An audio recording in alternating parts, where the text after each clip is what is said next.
மக்கள் அனைவருக்கும் வணக்கங்க. இந்த பதிவில் என்ன பார்க்க போகிறோம் அப்படின்னு பார்த்தீங்கன்னா, அருந்ததியார் கம்யூனிட்டி சேர்ந்த பெண்வரன் முதல் மனம் தான் பார்க்க போகிறோம். இவங்க வந்து எங்கே இருக்காங்க அப்படின்னு பார்த்தீங்கன்னா, நம்ம தேனி மாவட்டத்தில் இருக்கிறாங்க. இவங்க வீட்டுக்காரங்க வந்து தவறிட்டாங்க. அதனால் வந்து பார்த்தீங்க அப்படின்னா, இவங்க அதாவது ரொம்ப தனிமையாக இருக்கிற மாதிரி ஃபீல் பண்ணுறாங்க. ஏன்னா பசங்களும் பார்த்தீங்கன்னா வெளியில் ஒர்க் பண்ணிகிட்ருக்காங்க. பொண்ணும் பார்த்தீங்க அப்படின்னா ஹாஸ்டலில் தங்கி படிச்சுட்ருக்குறாங்க. அதனால் இவங்க வந்து தனியாரில் ஒரு மில்லில் வேலை இருக்காங்க. ஒரு நாளைக்கு பார்த்தீங்க அப்படின்னா இவங்களுக்கு 600 சம்பளம். இவங்களோட வயசு அப்படின்னு பார்த்தீங்கன்னா 40 வயசு நடப்பு நடந்துட்டுருக்கு.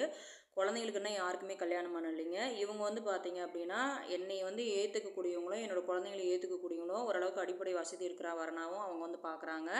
அதே மாதிரி பார்த்தீங்க அப்படின்னா கட்டிக்கக்கூடிய ஒரு வரன் யாராக இருந்தாலும் சரி, அவங்களுக்கு குழந்தைங்க இருந்தால் கூட நான் ஏற்றுக்கிறேன். அவங்களுக்கு வந்து பார்த்திங்கன்னா சொந்த வீடு இருக்கணும், என்னோடய குழந்தைங்கள பார்த்துக்கிற மாதிரி இருக்கணும், ஏற்றுக்கிற மாதிரி இருக்கணும்.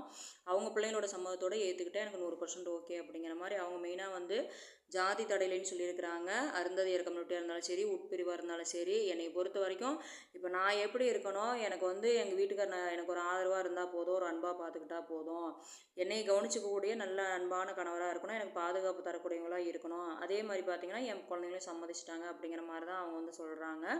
அதே மாதிரி பார்த்திங்க அப்படின்னா அதாவது நம்ம சேனலில் ஃபாலோ பண்ணிகிட்டு இருக்கிற அன்புள்ளங்கள் இப்போ வந்து நிறைய ஆண்கள் வீட்டில் வந்து ஒரு சிலர் பெண்கள் ஏதாவது தவிர்க்க முடியாத சூழ்நிலைக்கு இல்லாமல் இருப்பாங்க, டைவர்ஸ் ஆகிருப்பாங்க, இல்லைனா வந்து சில பல காரணங்கள் இருக்கலாம். இல்லைன்னா பார்த்தீங்க அப்படின்னா இறந்துருப்பாங்க.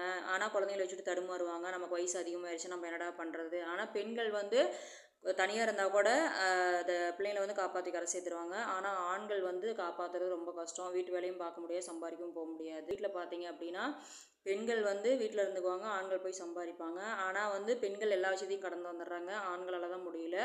அதாவது இந்த வரன் பிடிக்குது அப்படிங்கிற பட்சத்தில் தாராளமாக நம்ம சேனலுக்கு ஒரு நம்பருக்கு காண்டாக்ட் பண்ணுங்கள். காண்டாக்ட் பண்ணி மேலும் விவரங்களை தெரிஞ்சுக்கலாம்.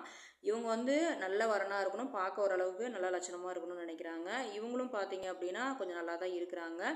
நம்ம சேனலை ஃபாலோ பண்ணுறவங்க யாராக இருந்தாலும் சரி, தாராளமாக தயக்கம் இல்லாமல் எனக்கு காண்டாக்ட் நம்பருக்கு காண்டாக்ட் பண்ணி மேலும் விவரங்களை தெரிஞ்சுக்கலாம்.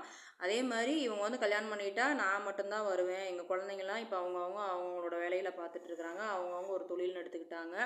பெரிய பையனுக்கும் இன்னும் கல்யாணம் ஆகலைங்க, யாருக்குமே இன்னும் கல்யாணம் ஆகலை, அவங்கவுங்க தொழில் எடுத்துக்கிட்டாங்க. அதனால் வந்து நான் மட்டும்தான் இங்கே வந்து லைஃப் ஸ்டார்ட் பண்ணுற மாதிரி வரும். தவிர்க்க முடியாத சூழ்நிலைக்கு ஒரு நல்லது கெட்டது அப்படின்னா என் குழந்தைங்க வருவாங்க அப்படிங்கிற மாதிரி எதிர்பார்க்குறாங்க. அதே மாதிரி அவங்களுக்கு அதாவது கல்யாணம் பண்ணிக்கக்கூடிய அந்த அன்பு நண்பருக்கு வரன் இருந்தாலும் ஏற்றுக்கிறேன் அப்படிங்கிற மாதிரி சொல்லியிருக்காங்க. ஒரு 5 வயசு டிஃப்ரெண்டில் இருந்தால் எனக்கு ஓகே அப்படிங்கிற மாதிரி எதிர்பார்க்குறாங்க. தயவு செஞ்சு மக்களே யாராக இருந்தாலும் சரி தயக்கப்பட வேண்டாம். நம்ம சேனலில் ஒரு நம்பருக்கு காண்டாக்ட் பண்ணி மேலும் விவரங்களை தெரிஞ்சுக்கலாம். இந்த வாய்ப்பு கொடுத்த அன்பு உள்ளங்களுக்கு நன்றி, வணக்கம்.